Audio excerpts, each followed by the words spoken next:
Buenas tardes, mi nombre es Anderson Figueroa, estudiante de la Universidad José Antonio Páez, actualmente cursando la materia de Comunicaciones 2 y en esta ocasión voy a hablar sobre lo que son las señales. Eh, para comenzar, me gustaría hablar sobre que en muchas oficinas corporativas los empleados tienen PC de escritorio o portátiles que se conectan físicamente mediante cables a un switch compartido y este tipo de configuración se denomina red cableada. Los datos se transmiten a través de un cable físico, además de las conexiones por cable. Muchas empresas también ofrecen conexiones inalámbricas para PC portátiles, tablets y smartphones. En el caso de los dispositivos inalámbricos, los datos se transmiten mediante ondas de radio. La capa física debe generar las señales inalámbricas, ópticas o eléctricas que representan los unos y los ceros en los medios. La forma en que se representan los bits se denomina método de señalización. Entonces, los estándares de la capa física deben definir qué tipo de señal representa un 1 y qué tipo de señal representa un 0. Esto puede ser tan simple, como un cambio en el nivel de una señal eléctrica o de un pulso óptico. Por ejemplo, un pulso largo podría representar un 1, mientras que un pulso corto podría representar un 0. Posteriormente tenemos las señales analógicas, que son aquellas que presentan una variación continua con el tiempo, que a una variación suficientemente significativa del tiempo le corresponderá una variación igualmente significativa del valor de la señal. Por otro lado, una señal digital solo pueden tomar dos valores posibles, como valores altos 1 o como valores bajos 0. Las señales digitales pueden soportar más distorsión, interferencias y una relación señal-ruido superior que las señales analógicas. Además, existen tres características que se pueden modificar para que transmitan los datos generados por la computadora. Primero tenemos a la amplitud, que se determina por la cantidad de carga eléctrica insertada en el cable. Esta tensión se puede poner a nivel alto o bajo dependiendo del estado binario, esto es 1 o 0. Segundo tenemos a la frecuencia, que es el número de oscilación completa de la onda durante cierto periodo de tiempo. Dicha frecuencia se puede manipular dándole valores altos o bajos para poder representar los estados binarios 1 y 0. Finalmente, tenemos a la fase de la señal, que indica el punto que ha alcanzado la señal en su ciclo, y la manera de representar ceros y 1 mediante esta técnica es por medio del desafaje de la señal.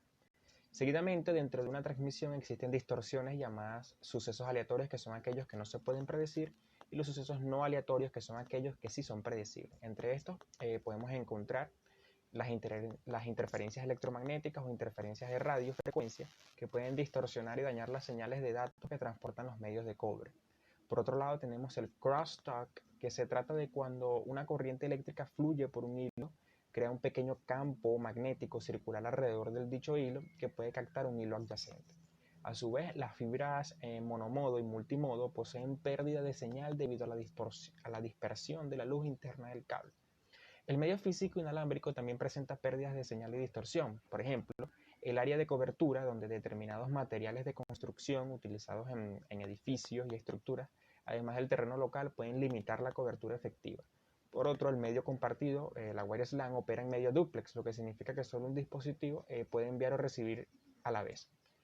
Lo que sí muchos usuarios acceden a la wireless LAN simultáneamente resulta en un ancho de banda reducido para cada usuario. Posteriormente tenemos el método de detección de errores, que la mayoría de los métodos empleados para la detección de errores de datos añaden bits redundantes al final del mensaje. Algunas de estas técnicas utilizadas son verificación de redundancia vertical, consiste en la adición de un bit de paridad a cada cadena de bits que forma un carácter. Este bit se pone a 1 o a 0 dependiendo de si se quiere que el número de bits a 1 sea par o impar. El bit de paridad se inserta en la estación transmisora, se envía con cada carácter del mensaje y se verifica en el mensaje receptor para determinar si la paridad de cada carácter es correcta. Segundo, tenemos la redundancia longitudinal. En lugar de un bit de paridad en cada carácter, la técnica LRC emplea la paridad par o impar a nivel de un bloque entero de caracteres. La verificación de bloque proporciona un método mejor para detectar los errores que se produzcan en los caracteres. Se emplea normalmente junto con BRC y se denomina entonces código bidimensional de verificación de paridad bidimensional. Verificación de redundancia cíclica es el tercero. Se divide la secuencia de datos del usuario por número binario predeterminado. Es resultante añadir el mensaje como campo de CRC. La secuencia de datos sufre en el extremo receptor la misma operación y a continuación se compara con el campo CRC. Si los dos valores son idénticos, el mensaje se acepta como correcto. Para dar continuidad, el promedio conjunto son sucesivas series de datos, matrices, se recogen y suman punto por punto. Entonces, este proceso a menudo se denomina coadición. Después de terminar la recogida y la suma, los datos se promedian dividiendo la suma para cada punto por el número de barridos realizados. Luego, el promedio por grupos es un procedimiento digital para suavizar irregularidades de una forma ondulatoria, suponiéndose que las mismas son consecuencias de ruido. Y finalmente, el filtrado digital puede llevarse a cabo mediante un procedimiento de transformada de Fourier. En este caso, la señal original, que varía en función del tiempo, una señal en el dominio del tiempo, se transforma en una señal en el dominio de frecuencia, en la que la variable independiente es ahora la frecuencia en lugar del tiempo.